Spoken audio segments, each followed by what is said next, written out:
So, legendary Tupac had this line in his song, Keep Your Head Up. Since we all came from a woman, got our name from a woman, and our game from a woman. We wonder why we take from our women, our women, do we hate our women? So now I'm seeing this new movement. I guess some of the men have moved on from the passport bros because that was an epic fail. With that one, I'm sorry, I'm laughing because seeing some of the footage of these fools going to another country trying to find a wife, getting robbed, some of them being imprisoned, not even speaking the language. Okay, I'm gonna stop laughing. And now I'm looking at this group of men, some of these men who are now on this 5B movement BS. And I'm gonna ask this question over and over again. What was your relationship like with your mother? And do you have sisters? Do you? I'm done. I'm done with life. And it's all Jermaine's fault. It's always Jermaine's fault. I'm done. And since we all came from a woman, got our name from a woman, and our game from a woman, I wonder why we take from our women, why we rape our women, do we hate our women? Tupac Shakur, keep your head up. That lyric was misquoted by a post-war bust down black female in a recent video basically excoriating black men for pushing back and refusing to be punching bags for black women. It got me thinking about how it reads totally different a decade or so later, especially after the man's untimely death. If you invert the lyric along gender lines, it's the question black boys and men have been asking our girls and women for generations. A simple question that will never be answered. From where I'm sitting, Tupac's lyrics read as an indictment of single motherhood for the past 4 decades and some change.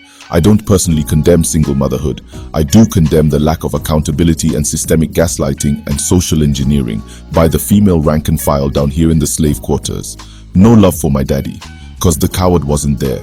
He passed away and I didn't cry, cause my anger wouldn't let me feel for a stranger. They say I'm wrong and I'm heartless, but all along these lyrics read differently when you consider Tupac's vaunted mother lied to him about the identity of his biological father. I take nothing away from the man that raised him considering what he had to deal with regarding Tupac's mother, but his visual and changing of identities speak to an incomplete mindset and a thirst for wholeness that manifested beautifully in his creativity, positive and negative. Tupac Shakur was the ultimate son husband to an unforgiving mother who lied and cheated him out of knowledge of self and his true familial legacy. God damn, that shit is so fucking tragic. Especially when you consider that she ended up in charge of his estate in part, generational wealth inverted paid out to a mother in emotional arrears. The child gave the mother generational wealth. That hits so hard and leaves me unable to look at any more stories of black men in mental crisis cut down in their prime, what with the crying black mamas at the podium with some carpet-bagging attorney at her right side and simp stepdaddy playing the cuck drums in the back. Can't do it. That shit makes me feel a certain way about Tupac's lyrics because flawed women cling to that shit by their acrylic fingernails like the lifeline it is for them. I ain't gonna shit on black women for using those lyrics as a touchstone, but I'm not going to accept any responsibility for what those same lyrics imply either. It's our time now, and all these malfeasant black misandrists are going to have to accept that. These lyrics do more than you think, besides giving you a weak sauce strawman's argument. Tupac never would have considered the powerful nature of these lyrics, and the fact they would be used as a tool to drive a wedge between his people along gender lines. And even if he did, it would be business as usual. Gotta make that money for the small hats. Perpetuating negative stereotypes is big business down here in the supposed black community, although it's a woman's game these days.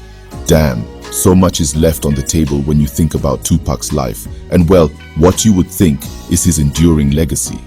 Rabid black female misandry won't even let the man have that, as most of his struggle, artistry and musical legacy has been placed on his mother's ledger. Is she really a black queen?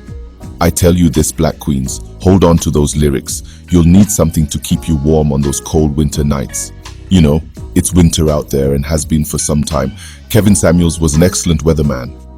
The Black Patriarchy.